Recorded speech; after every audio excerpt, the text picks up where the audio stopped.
পার্বত্য চট্টগ্রামে বাংলাদেশ সেনাবাহিনীকে লাঞ্ছনা বঞ্চনা করে তাদের উপরে হামলা করার দুঃসাহস দেখায়। আমরা অবাক হই। বাংলাদেশ সরকারকে অনুরোধ করব, আপনারা এখনো সময় আছে, পার্বত্য চট্টগ্রামের প্রতি সুদৃষ্টি দিন। খাগড়াছড়ির মতো জেলায় ওপেন অস্ত্র নিয়ে তারা কিভাবে ভিজিটিং করে।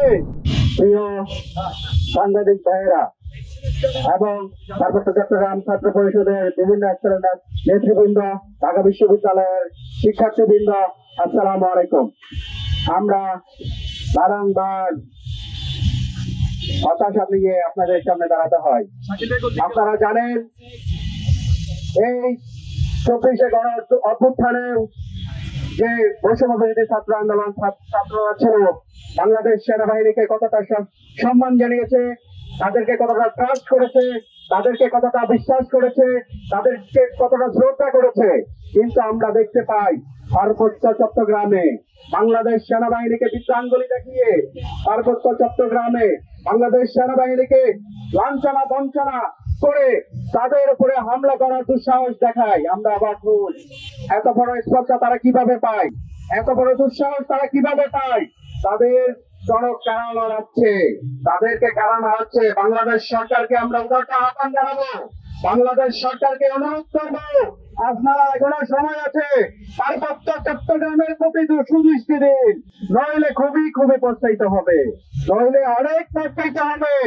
আপনাদেরকে অনুরোধ জানাবো, পার্বত্য চট্টগ্রামে শক্তিশালী প্রশাসন স্থাপন করো।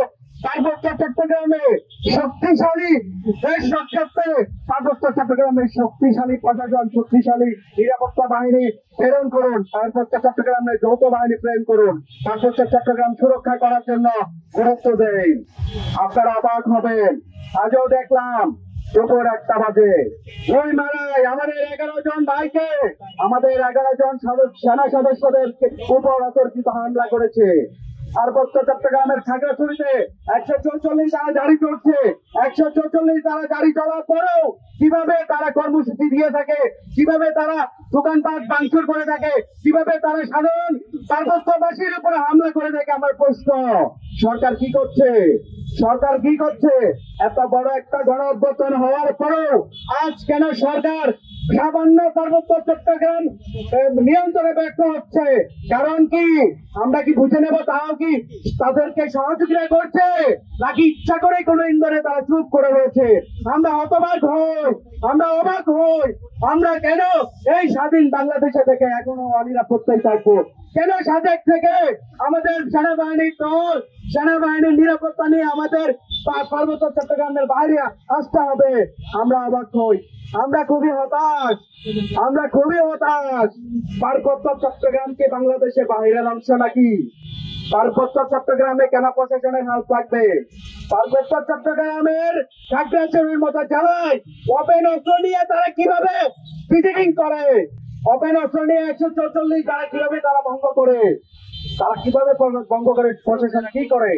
প্রশাসনের গুরুত্বপূর্ণ সেক্টর সেনাবাহিনীর উপর কিভাবে হামলা করে? এখনো প্রশাসন চুপ কেন? আমরা আজকের বিক্ষোভ সমাবেশ থেকে স্পষ্ট বলে দিতে চাই, আজকের পর যদি পার্বত্য চট্টগ্রামে আপনার এই সহিংসতা বন্ধ না করেন, আমরা সর্বোচ্চ ধৈর্য ধারণ করছি, সর্বোচ্চ ধৈর্য ধারণ করে আসছি। আমাদেরকে ক্ষেত্রে বাধ্য করবেন না। আমরা সরকারের প্রতি উদারত আহ্বান জানাবো, আপনারা সরকারের গুরুত্বপূর্ণ জায়গায় আছেন। একটা গণ অভ্যুত্থানের উপর দাঁড়িয়ে আপনাদের সরকারের কমিশন গুলা কিভাবে আদিবাসী নামক দেশদ্রোহী শব্দ লিপিবদ্ধ করে, আদিবাসী নামক দেশদ্রোহী শব্দ উপস্থাপনা করে, কিভাবে মিডিয়া সংস্কার কমিশনে আদিবাসী শব্দে তারা উপস্থাপনা করেছেন। এটা কিভাবে হয়? আদিবাসী মানে কি হয়, এটা নিয়ে আরেকটু স্টাডি করুন, আরেকটু গবেষণা করুন, তারপরে আপনারা এগুলো নিয়ে আগান। আপনারা তাদের মায়া কান্নায় লেগে যাবেন না। আমাদের পার্বত্য চট্টগ্রামের প্রত্যেকটি সকল জাতিগোষ্ঠীর অপরাধের সাথে সম্পৃক্ত না। আমাদের পার্বত্য চট্টগ্রামে অনেক সাধারণ উপজাতি ভাইরা রয়েছেন, অনেক সাধারণ গোষ্ঠী ভাইরা রয়েছেন, তারাও তাদের উপর খুবই ক্ষিপ্ত। কে চায় যে একটা মুরগির ডিম বিক্রি করলেও চাঁদা দেওয়ার জন্য? কে চায় ইচ্ছা করে একটা গরু বিক্রি করলেও চাঁদা দেওয়ার জন্য? ভাই, কিন্তু আমার পার্বত্য চট্টগ্রামে স্থাপিত হয় একটা মুরগির ডিমও যদি আপনি বাজারে বিক্রি করতে হেফাজতে নেন প্রবল সন্ত্রাসীদেরকে এক জায়গায় চাঁদা দিলে হবে না। প্রত্যেক উপজেলায় প্রত্যেক গ্রামে তাদের টহল রয়েছে, সেখানে তাদেরকে চাঁদা দিয়ে আসতে হয়, না হলে জীবনের কোনো নিরাপত্তা নাই, যে কোনো মুহূর্তে মেরে ফেলতে পারে। এর উপর দাঁড়িয়ে আমরা পার্বত্য চট্টগ্রামে বসবাস করে আসছি। প্রিয় উপস্থিতি, আপনারা অনেকেই জানেন না, যারা পার্বত্য চট্টগ্রামের বিভিন্ন দর্শনীয় স্থানে ঘুরতে গিয়েছেন তারা হয়তো বা দেখেছেন যে পার্বত্য চট্টগ্রামে ঢোকার জন্য, বের হওয়ার জন্য কতটা নিশ্চয় ভাবে যেতে হয়, কতটা প্রশাসনের হেল্প নিতে হয়। কিন্তু ভাই, কেন আমরা বাংলাদেশ স্বাধীন স্বাধীন গণতান্ত্রিক একটি বাংলাদেশে বাস করে কেন আমাদের এই বাংলাদেশের একটি বৃহত্তর অংশ পার্বত্য চট্টগ্রামে প্রশাসনের সহযোগিতায় যেতে হবে? আমরা তাই আজকের এই বিক্ষোভ সমাবেশ থেকে স্পষ্ট বলতে চাই, আপনারা আপনারা এখানেই থামুন। আপনারা আপনাদেরকে দর্শন হয়েছে, আমরা দর্শকের কখনোই পক্ষে না। দর্শকের বিচার হোক। আমরা ইতিমধ্যে জেনেছি 5 জন দর্শককে চিহ্নিত করতে পেরেছে, ইতিমধ্যে 2 জনকে গ্রেফতার করা হয়েছে। তাদেরকে আইনের আওতায় আনা হোক, তাদের বিচার করা হোক। এজন্য কি আপনারাও অপরাধ হাতে করে আপনারাও অপরাধ হাতে তুলে নিবেন? আপনারা কেন নিরীহ কালকে খাগড়াছড়ি সদরের দোকানপাট গুলো ভাঙলেন? কালকে কেন পার্বত্য খাগড়াছড়ি জেলা সদরে এমন ইচ্ছাকৃত ভাবে হামলা চালালেন? এখন কেন অস্ত্রের মহারানী আপনারা আসলেন? কারণ কি? আজকে কেন আমাদের দেশপ্রেমিক সেনাবাহিনী সহ আমাদের নিরীহ পার্বত্য জনতার উপরে কেন হামলা চালালেন? কেন তাদেরকে রক্তাক্ত করলেন? কেন তাদেরকে হাসপাতালে পাঠালেন? কারণ কি? আপনারা কি চাচ্ছেন? আমরা সবই বুঝি। আমরা এখনো থেমে আছি। আমাদেরকে গর্জে উঠতে বাধ্য করবেন না। প্রিয় উপস্থিতি, আপনারা আমাদের পাশে থাকুন। পার্বত্য চট্টগ্রাম বাংলাদেশের একটি খুবই মূল্যবান অংশ। তাই শুধু পার্বত্য চট্টগ্রামের নাগরিক নয়, আমরা চাই সারা বাংলাদেশের সকলকে নিয়ে পার্বত্য চট্টগ্রাম বাংলাদেশের ভূখণ্ড আমরা রক্ষা করব।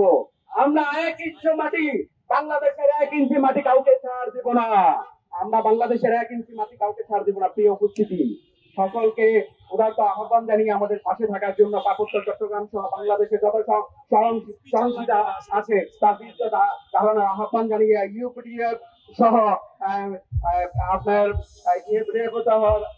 ইয়াং দেবাশিস রায়ের দ্বিতীয় স্ত্রী ইয়াং হচ্ছে এই যে হামলা কাণ্ড গুলো চলছে খাগড়াছড়িতে, তার নেতৃত্ব দিচ্ছেন ইউপিডিএফ এবং ইয়াংদেরকে নিষিদ্ধ করে তাদেরকে গ্রেফতার করে আইনের আওতায় এনে শাস্তি দেওয়ার উদারত আহ্বান জানিয়ে আমার বক্তব্য এখানে শেষ করছি।